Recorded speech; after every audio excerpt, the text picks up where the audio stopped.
Iran has unleashed one of its most intense attacks yet. In what it calls Wave 66 of Operation Promised Truth 4, the Islamic Revolutionary Guard Corps confirms the use of multi-warhead ballistic missiles and heavy strike systems targeting Israel and US-linked assets across the region. From Tel Aviv to West Jerusalem, from Haifa to strategic zones in the south, this was not a symbolic retaliation. This was a coordinated, high-intensity strike campaign. Iran says the operation was carried out with a clear message: revenge for its fallen commanders, and a warning to what it calls the US-Israel war axis. The scale of weaponry used marks a dangerous escalation. Iran deployed a mix of solid and liquid fuel missiles, including Qadr, Khorramshahr, Khaybar Shekan, Qiyam, and Zulfikar systems, along with drones, many designed to carry multiple warheads, increasing their ability to overwhelm air defense systems. This is saturation warfare in action, designed not just to strike, but to penetrate and exhaust defensive shields. The global alarm bells are now ringing. At a high-level meeting in Brussels, UN Secretary-General Antonio Guterres warned that the conflict risks spiraling completely out of control, with devastating consequences for civilians and the global economy. First, to the United States and to Israel. It's high time to end this war that is risking to get completely out of control, causing immense suffering on civilians, and with propagation around the global economy that is really dramatic, with potential tragic consequences, especially for the least developed countries.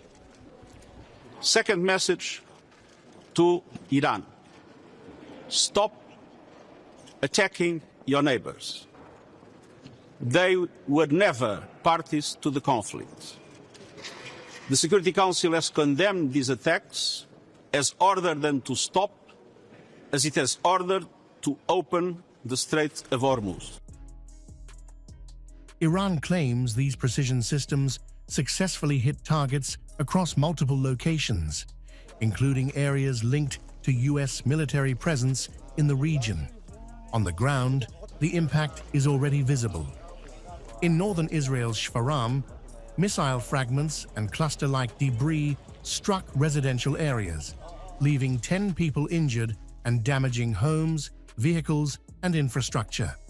Residents describe a night of chaos: sirens, explosions, and falling shrapnel. We were at home around 12 at night. At midnight, we heard a boom after the siren, and it turned out that shrapnel fell here in the neighborhood. Look what it did. Look here. Cars, houses, windows collapsed, damage to cars, people suffering from shock. Some were evacuated to Rambam Hospital, and we are hoping for the best. We have 10 casualties in this building. It was a severe strike, and the house was badly damaged. At the time, there were 2 parents, 3 children, and the mother of one of the parents inside. All of them were evacuated to hospital. We still do not know their condition, but we are hoping for the best and expect an update shortly. There were also impacts at 3 other locations. 4 more residents were taken to hospital from those sites in relatively mild condition, and we are awaiting an update on their well-being. Iran, meanwhile, is amplifying the psychological dimension, claiming Israelis are now living a siren-to-siren life, confined to shelters for extended periods. At the same time, propaganda messages embedded in the attack, including stickers on missiles, frame the strikes as revenge for martyrs and a fight against what Iran calls the American Zionist regime. This is no longer just military escalation. This is ideological warfare, fused with precision strikes.